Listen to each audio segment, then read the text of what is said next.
Hello guys, कैसे हो आप सभी। और कैसे डील कर रहे हो अपने डिप्रेशन को, एंजाइटी को और डीपीडीआर को, वाट एवर जो कुछ भी आपको प्रॉब्लम हो गया डिप्रेशन की वजह से, उसको कैसे डील कर रहे हैं आप। आज मैं आपसे बात करूंगा कि ये जो डिप्रेशन होता है वो ऐसा नहीं है कि जो लाइफ में फेल्यूर है या बहुत ख़त्म किस्म का इंसान है उसको ही होता है। और ऐसे थॉट्स आते हैं हमें जब इसमें फंस जाते हैं, तो ऐसे थॉट्स आते हैं कि मैं लाइफ में बहुत फेलियर हूँ और ख़त्म हूँ, इसलिए मुझे डिप्रेशन जैसी प्रॉब्लम्स हो गई, या मैंने कुछ पाप वगैरह किया है, या कुछ ऐसी बड़ी गलती हो गई है इसलिए मैं इसमें फंस गया हूँ। तो ऐसा कुछ नहीं होता है, और ये हमारे अपने दिमाग की उपज होती है। आपने बिल्कुल कुछ नहीं किया है, आप बिल्कुल प्योर हो और शुद्ध हो, पवित्र हो और बेहतरीन हो, और फेल्योर नहीं हो बिल्कुल भी। क्योंकि मैं आपको इसमें यहाँ पे अभी इतने सारे एग्जांपल्स दूंगा जो डिप्रेशन में फंसे, और वो बहुत बड़े बड़े लोग थे और बहुत सक्सेसफुल लोग थे और बहुत अच्छे लोग फंसे इसमें, और फिर इससे बाहर भी निकले और आज बेहतरीन लाइफ जी रहे हैं। हाँ, तो जैसे कि आप अभी अभी तो रिसेंट में ही आप जानते होंगे उसको, ये इसका नाम था क्या, हनी सिंह। हनी सिंह को भी डिप्रेशन की प्रॉब्लम हो गई थी। डिप्रेशन में उनका अराउंड 6-7 साल निकल गया डिप्रेशन के चक्कर में। पोलर डिसऑर्डर हो गया, और पोलर डिसऑर्डर के चक्कर में, पोलर डिसऑर्डर में फंसे रह गए। बढ़िया डॉक्टर मिला नहीं उनको, और बढ़िया डॉक्टर नहीं मिलने की वजह से, और डॉक्टर मिलता भी था उनको तो वो शायद, मुझे जहाँ तक लगता है कि वो रियल कॉज नहीं पकड़ पाता था कि ये इसको हुआ क्यों, और इस क्या रीज़न है कि ये ठीक नहीं हो पा रहा है और इनका बढ़ते जा रहा है प्रॉब्लम्स। तो इसलिए उनको इतना साल लग गया, 7 साल अराउंड लग गए थे उनको इससे बाहर निकलने में, हनी सिंह को। और फिर वो बताते हैं कि ऐसी कुछ ईश्वर की कृपा हुई तो ठीक हो गए फिर, जो भी था। और आपने अल्बर्ट आइंस्टीन का नाम सुना होगा। आइंस्टीन भी इसमें फंसे थे, उनको भी मेंटल इश्यूज़ हुए थे, और उनका भी ऐसा प्रॉब्लम था। तो अल्बर्ट आइंस्टीन के बारे में अगर आप जानते होंगे तो वो दुनिया के सबसे बड़े साइंटिस्ट में से आते हैं। उनको भी ये प्रॉब्लम हुआ था मेंटल इश्यूज़ का। तो मेंटल इश्यूज़, जब आप किसी को भी प्रॉब्लम हो रहा है, मेंटल की प्रॉब्लम हो रही है, तो सिंपल सी बात है कि वो डिप्रेस है बंदा, तभी उसको हुआ है। तो डिप्रेशन में वो भी गए होंगे किसी ना किसी रीज़न को लेकर, अल्बर्ट आइंस्टीन भी। और एक और बहुत बड़े साइंटिस्ट बने, वशिष्ठ नारायण सिंह, जो कि बिहार से थे, और उन्होंने अपनी छोटी सी उम्र में ही बहुत सारी चीज़ें हासिल कर ली थी। बहुत कम उम्र में ही ग्रेजुएट हो गए थे वो। यूजुअली जितना उम्र में हम लोग ग्रेजुएट होते हैं उससे बहुत ही कम उम्र में वो ग्रेजुएट हो गए थे, साइंटिस्ट भी बने। और वो भी डिप्रेस हुए भाई, उनको भी डिप्रेशन की प्रॉब्लम हुई, और उससे डिप्रेशन की प्रॉब्लम से उनको सिजोफ्रेनिया नामक एक मेंटल इशूज़ हो गया, डिसीज़ हो गया, जिससे वो बाहर निकल नहीं पाए थे। तो बट इससे भी निकल जाते हैं, सिजोफ्रेनिया से भी बाहर निकल जाते हैं, लेकिन उसके लिए आपको उसका रूट कॉज पता होना चाहिए कि ये हो क्या रहा है इसमें, और इसको कैसे डील करना है हमें। तो मुझे लगता है मोस्टली डॉक्टर को पता ही नहीं होता है, जो भी आप साइकेट्रिस्ट से जो भी ट्रीटमेंट ले रहे होते हैं ना, उनको आइडियाज़ नहीं है कि एक्चुअली में ये डिप्रेशन में ऐसा क्या हो गया बॉडी में कि इतने सारे सिम्टम्स आने लगे लोगों को। और पहले तो आप डिप्रेशन से पहले ये सारे सिम्टम्स थोड़ा आते हैं हमारे बॉडी में, जो डिप्रेशन के बाद में आते हैं सिम्टम्स हमारे बॉडी में। तो वो डॉक्टर उसको पकड़ नहीं पाते हैं कि पता नहीं पकड़ नहीं पाते हैं कि इतना पढ़ने के बाद तो आइडियाज़ होनी ही चाहिए। क्योंकि मैं इससे साल भर सफ़र किया हूँ, तो मुझे लगभग मुझे लगता है कि मैंने डिप्रेशन पे पीएचडी कर लिया, और मैं यहाँ पे मैं किसी को भी ठीक कर सकता हूँ, क्योंकि इसका मुझे रूट कॉज पता है कि इतने सारे सिम्टम्स बॉडी में आते क्यों हैं। और पिछले वीडियोज़ में भी मैंने आप लोगों को बताया है कि इतने जो सिम्टम्स आते हैं डिप्रेशन में, वो आपके नर्व सेंसिटिव हो जाने की वजह से आते हैं। तो उसका रूट कॉज वो है कि आप जब हम इसमें डिप्रेस होते हैं तो हमारा नर्व जो होता है वो सेंसेटिव हो जाता है। इवन डरते डरते पैनिक होते होते वो सुपर सेंसेटिव भी हो जाता है। तो वो नर्व के सेंसेटिव होने के वजह से ये सारे सिम्टम्स आते हैं हमारे बॉडी में, और हम रियल कॉज पे काम नहीं कर रहे होते हैं, और वो भी जो जिस डॉक्टर से हम ट्रीटमेंट ले रहे होते हैं वो भी रियल कॉज पे काम नहीं करते हैं। वो उस सिम्टम्स का इलाज करते रहते हैं कि ये सिम्टम्स आया तो इसमें ये दे देते हैं मेडिसिन, या इसको ये ऐसे कर लेते हैं, और उस सिम्टम्स का वो ये नाम दे देते हैं कि इसका नाम ये है, इसका नाम वो है। ऐसा हो रहा है तो आपको पोलर डिसऑर्डर हो गया, ऐसा हो रहा है तो आपको DPDR हो गई है, वगैरह वगैरह। ऐसा हो रहा है, ऐसी चीज़ें बन रही हैं दिमाग में या दिख रही हैं तो आपको सिजोफ्रेनिया हो गया है। ऐसा कुछ नहीं हुआ है यार, कुछ नहीं हुआ है। मैं बता रहा हूँ आपको, कुछ नहीं हुआ। जिसको भी डिप्रेशन की प्रॉब्लम हुई है ना, और डिप्रेशन से रिलेटेड जो कोई भी मेंटल इश्यूज़ हो गया है, जिसको साइकियाट्रिस्टों ने बहुत सारा नाम दे रखा है, वगैरह वगैरह, बहुत सारे नाम हैं, DPDR, हेल्थ एंजाइटी, सिजोफ्रेनिया, और भी बहुत सारे, पता नहीं, बहुत सारे नाम हैं मेंटल प्रॉब्लम के दे रखे हैं। तो वो उसका एक ही कॉज है, आपका डिप्रेशन में जाने से आपके बॉडी का जो नर्व है वो वीक हो गया, और वीक होने से जो वीक होने के बाद हम जो पैनिक होते हैं ना उल्टे सीधे थॉट्स को लेकर, उसके वजह से हमारा नर्व सेंसिटिव भी हो गया। और जैसे जैसे हमारा डर बढ़ते जाता है, जैसे जैसे हम डरते जाते हैं, वो नर्व सेंसिटिव से सुपर सेंसिटिव होने लगता है। और जब सुपर सेंसिटिव हो जाता है तो ये बहुत सारे प्रॉब्लम्स आते हैं बॉडी में। उसके मतलब हज़ारों सिम्टम्स हो सकते हैं। तो हमें इसको ठीक करने के लिए इसके रूट कॉज पे काम करना होगा कि इस नर्व को कैसे डिसेंसिटाइज किया जाए। अगर आप नर्व को अपने डिसेंसिटाइज कर लेते हैं तो ये सारे प्रॉब्लम्स ऑटोमेटिक ख़त्म हो जाएंगे। जो भी प्रॉब्लम्स है आपको, जो भी DPDR की हो गई, चाहे पोलर डिसऑर्डर हो गया, चाहे हेल्थ एंजाइटी की प्रॉब्लम की, आपको लगता है कि कभी ये बीमारी होगी, कभी वो बीमारी हो गई, क्योंकि बॉडी में ऐसे सिम्टम्स आते रहते हैं, इसलिए हम वो सोचते रहते हैं कि ये बीमारी हो गई, वो बीमारी हो गई, इसे हेल्थ एंजाइटी कहते हैं। तो इसके सिम्टम्स ये भी ख़त्म होंगे। या सिजोफ्रेनिया को ले लो, ये भी ख़त्म हो जाएगा, ये भी ठीक हो जाता है। लेकिन उसको ट्रीट करने वाला एक्सपीरियंस बंदा होना चाहिए, उसको पता होना चाहिए इसका रियल कॉज क्या है, इसको डील कैसे करना है।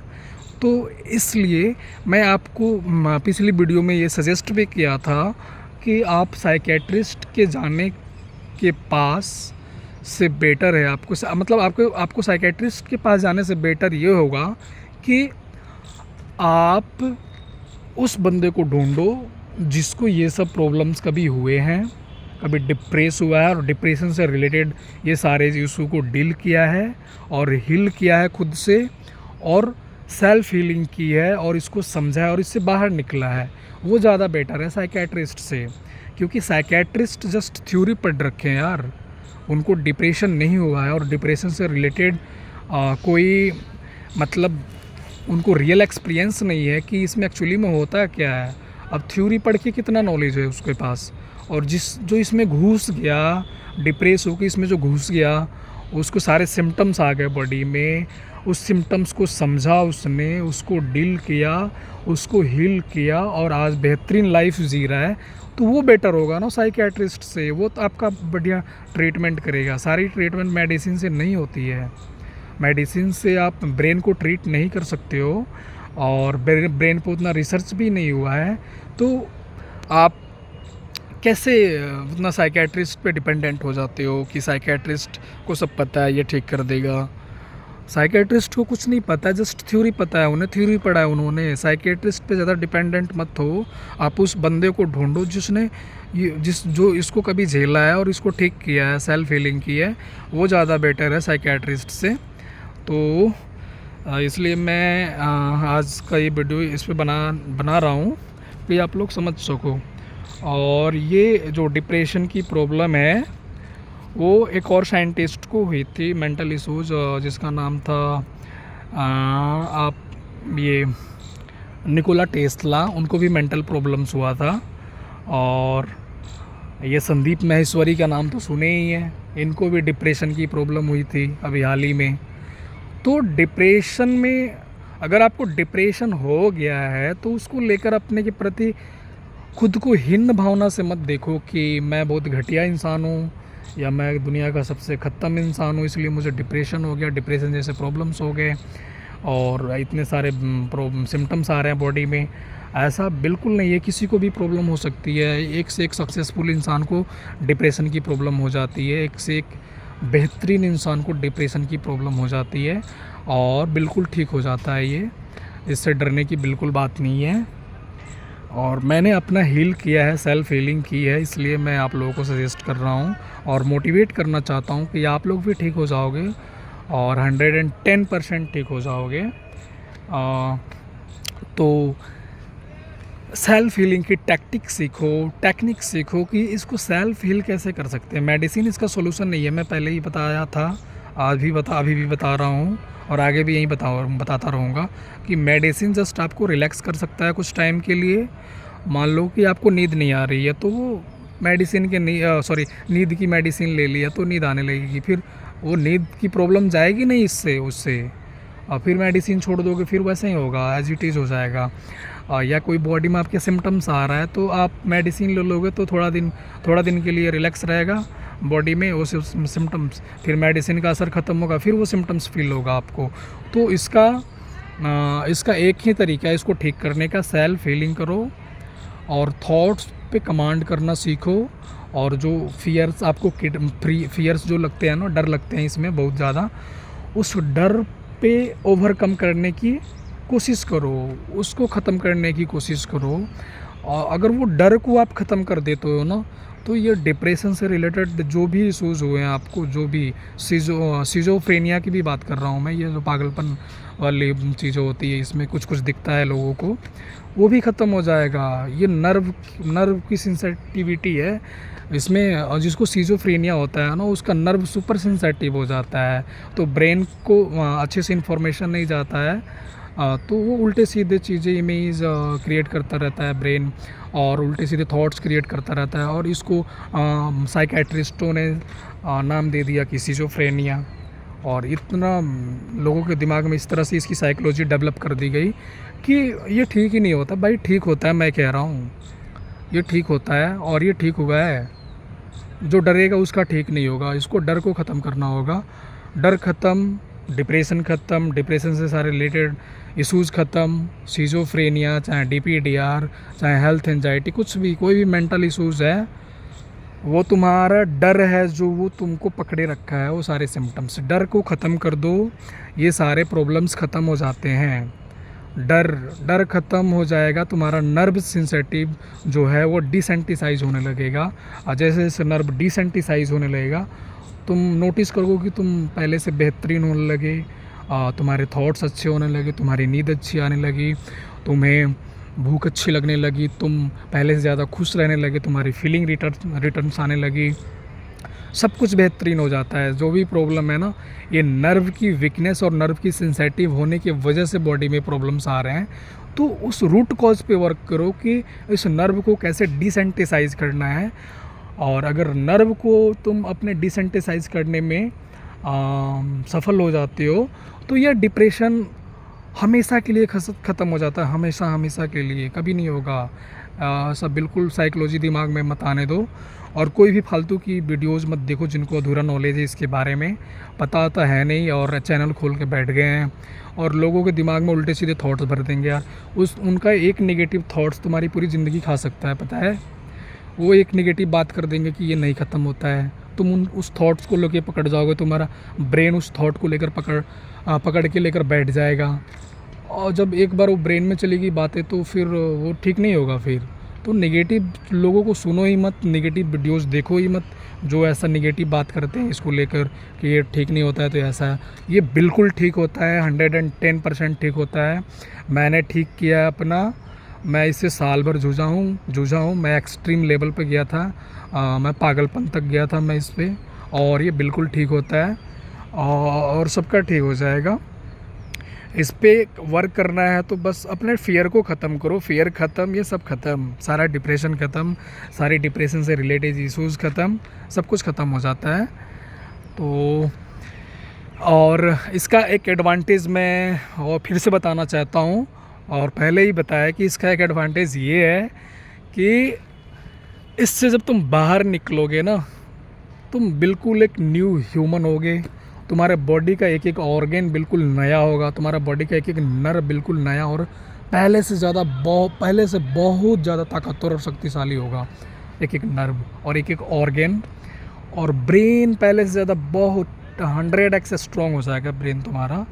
इस मतलब जो फियर फेस कर रहे हो ना इस डिप्रेशन में, उस फियर को ओवरकम कर लिया और इससे बाहर निकल गए, तो जो तुम्हारा विल पावर का जो मसल्स बनेंगे ना, उसको कोई ब्रेक नहीं कर पाएगा तुम्हारे थ्रू आउट लाइफ में, और तुम लाखों इंसान से आगे निकलोगे आने वाले फ्यूचर में। तो ये लॉन्ग टर्म में इसका फ़ायदा दिखेगा तुम्हें कि तुम्हारा डिप्रेस होना कितना बढ़िया था, तुम्हारा डिप्रेशन में जाना कितना बढ़िया था कि आज तुम्हारी लाइफ इतनी निडर हो गई है और तुम इतने लोगों से बेहतरीन तरीके से जी रहे हो और बिल्कुल निडर होके जी रहे हो। तो ये लॉन्ग टर्म में समझ में आएगा। अभी जो है इसको झेलो, डर को ख़त्म करो और पॉजिटिव रहो हमेशा कि ये ठीक हो जाता है। पॉजिटिव, ब्रेन को नेगेटिव होने ही मत दो।